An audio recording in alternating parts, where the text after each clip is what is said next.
राधा अपने घर के आंगन में थी। पास में उसके बेटे, बहू, पति की फोटो रखी थी।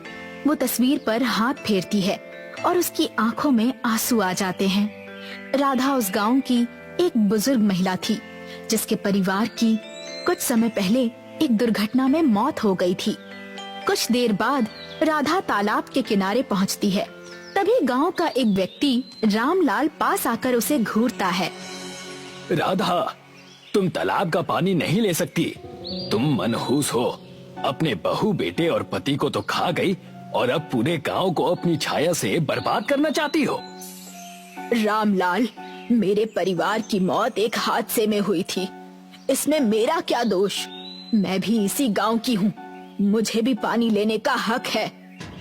मैं तुम्हें किसी भी हाल में तालाब से पानी नहीं भरने दूंगा। अगर ऐसी बात है तो मैं जमींदार से तुम्हारी शिकायत करूंगी। राधा गुस्से में अपनी बाल्टी छोड़कर जमींदार की हवेली की ओर चली जाती है। जमींदार साहब, आपके गांव में मुझे तालाब का पानी लेने से रोका जा रहा है। ये कैसा अन्याय है? गांव वाले वही कहते हैं जो मैं उन्हें कहने के लिए बोलता हूँ, और मेरा भी यही मानना है कि तुम मनहूस हो, इसीलिए तुम्हें तालाब के पानी को हाथ लगाने की इजाजत नहीं है। लेकिन मेरे घर का पानी बंद हो गया है। मुझे कोई फर्क नहीं पड़ता। इससे पहले कि मैं तुम्हें अपने नौकरों से बाहर फेंकवा दूं, खुद चली जाओ। राधा की आंखों में आंसू छलक पड़ते हैं। वो चुपचाप वहाँ से बाहर निकल जाती है। राधा गांव के हर घर का दरवाजा खटखटाती है, लेकिन उसकी कोई मदद नहीं करता। राधा, हमें माफ कर दो। जमींदार के खिलाफ हम नहीं जा सकते। अगर हमने तुम्हें पानी दिया तो जमींदार हमें गांव से निकाल देगा। राधा मायूस होकर गांव से बाहर निकल जाती है। तभी एक लंबी जटाओं वाला साधु वहां आता है। उसके हाथ में एक कमंडल था जिसमें पानी था। माँ, तुम रो क्यों रही हो? राधा अपनी कांपती हुई आवाज में पूरी घटना साधु को बताती है। मनुष्य कितना स्वार्थी हो गया है। वो नहीं जानता कि पानी का मूल्य क्या होता है। साधु अपनी आंखें बंद करता है और कुछ देर तक मंत्र बुदबुदाता है। फिर वो राधा की ओर देखता है। माँ, तुम अपने घर जाओ। मैं रात को तुम्हारे घर आऊंगा। राधा धीरे धीरे अपने घर की ओर बढ़ जाती है।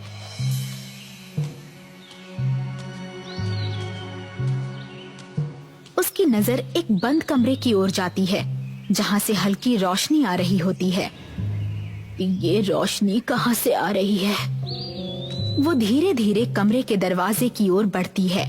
तभी उसे महसूस होता है कि उसके पैरों के नीचे कुछ पड़ा हुआ है। वो नीचे देखती है और चौंक जाती है। रेत? ये रेत यहाँ कैसे आई? वो घबराकर दरवाजे को खोलती है और जैसे ही दरवाजा खुलता है उसकी आंखें आश्चर्य से फटी रह जाती हैं। कमरे के अंदर कोई फर्श या दीवार नहीं थी। वहाँ एक विशाल रेगिस्तान था। दूर दूर तक सिर्फ रेत ही रेत फैली हुई थी। ये कैसे हो सकता है? मेरे घर के अंदर रेगिस्तान का द्वार खुल गया।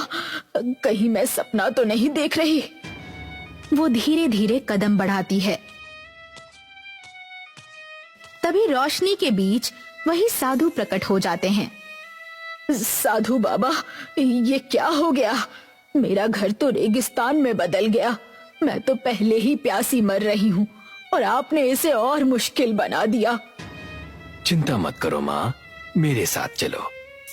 साधु धीरे धीरे रेगिस्तान में आगे बढ़ते हैं। राधा हिचकिचाते हुए उनके पीछे पीछे चलती है। दूर दूर तक सिर्फ रेत ही रेत नजर आती है। बहुत दूर चलने के बाद वे एक विशाल तालाब के पास पहुंचते हैं। इतना सुंदर तालाब, क्या ये सच में है? जाओ माँ, अपनी प्यास बुझा लो। राधा जल्दी से तालाब के किनारे बैठती है और पानी पीने लगती है। साधु बाबा, आपने मेरी प्यास बुझाई। ये पानी तो अमृत जैसा है। माँ, आज से ये तालाब तुम्हारा है। अब इस पानी की मालकिन तुम हो। कुछ समय के बाद तुम्हारे गांव के लोग खुद तुम्हारे पास आएंगे। उस समय उन्हें पानी की असली कीमत समझाना। साधु धीरे धीरे रोशनी में लुप्त हो जाते हैं। अगली सुबह गांव के लोग तालाब से पानी भरने आते हैं, लेकिन वे देखकर हैरान रह जाते हैं कि तालाब पूरी तरह से सूख चुका था। अरे ये क्या हुआ? हमारा तालाब कहाँ गया? पानी तो पूरा सूख गया, अब हम क्या करेंगे? गांव के लोग इकट्ठे होकर जमींदार के पास पहुंचते हैं। सुबह से घर में पानी नहीं है, मेरे बच्चे और पत्नी प्यासे हैं, आखिर ये हो क्या रहा है? जमींदार, जिस गांव में पानी नहीं होता वहाँ रहना मुश्किल हो जाता है। हमें कुछ करना होगा, वरना हमें ये गांव छोड़कर जाना पड़ेगा। लेकिन हमारी सारी संपत्ति, हमारे खेत खलिहान, सब कुछ तो यही है ना। तभी एक बूढ़ी काकी घर से बाहर आती है। सुना है कुछ दूर एक साधु महाराज रहते हैं, क्यों ना हम उन्हीं के पास चले, शायद वो हमारी मदद कर सके। गांव वाले और जमींदार एक दूसरे को देखते हैं। गांव वाले और जमींदार एक साधु के पास पहुंचते हैं। महाराज, हमारे गांव का पानी अचानक सूख गया है, हमें बचाइए। तुम्हारा पानी तुम्हें रेगिस्तान में मिलेगा। गांव वाले चौंक जाते हैं, आपस में कानाफूसी करने लगते हैं। ये क्या कह रहे हैं महाराज? रेगिस्तान में पानी कहाँ से मिलेगा? महाराज, कृपया साफ साफ बताइए। तुम्हारे गांव पर किसी प्यासे की बद्दुआ लगी है। चाहे तुम दुनिया के किसी भी कोने में चले जाओ, तुम्हारे भाग्य में पानी नहीं है। जब भी पानी को छूने की कोशिश करोगे, वो किसी और चीज में बदल जाएगी। लेकिन हमें पानी की जरूरत है महाराज, बिना पानी के हम कैसे जिएंगे? ज्यादा दूर जाने की आवश्यकता नहीं है। तुम्हारे गांव में राधा नाम की एक बूढ़ी औरत रहती है, जाओ उससे मिलो। गांव वाले और जमींदार चौंक कर एक दूसरे को देखने लगते हैं। वो सब राधा के घर पहुंचते हैं, लेकिन दरवाजे पर ताला लगा होता है। जमींदार इधर उधर देखता है और एक खिड़की से झांकता है। अंदर एक कमरा चमक रहा होता है। ये क्या? इस कमरे से रोशनी क्यों आ रही है? गांव वाले कमरे का दरवाजा खोलते हैं, लेकिन जैसे ही अंदर कदम रखते हैं, वे खुद को रेगिस्तान में पाते हैं। सामने विशाल तालाब दिखता है। तालाब के किनारे राधा बैठी होती है। समझ गया, ये तालाब हमारे गांव का ही है। राधा, तुमने जादू टोना किया है। जादू टोना? जब मैं प्यास से तड़प रही थी तब किसी ने मेरी मदद नहीं की। अब जब तुम सब प्यासे हो तो तुम पर क्या बीत रही है? लेकिन जैसे ही जमींदार पानी को छूता है, उसके हाथ झुलस जाते हैं। ये क्या हुआ? राधा, कम से कम मेरे गांव वालों को पानी पीने दो, नहीं तो सब प्यास से मर जाएंगे। अब पता चला, जब कोई प्यास से तड़पता है तो उसकी क्या हालत होती है। गांव वाले शर्मिंदा हो जाते हैं। वे हाथ जोड़कर राधा से क्षमा मांगते हैं। तभी रंग बिरंगी रोशनी के साथ साधु प्रकट होते हैं।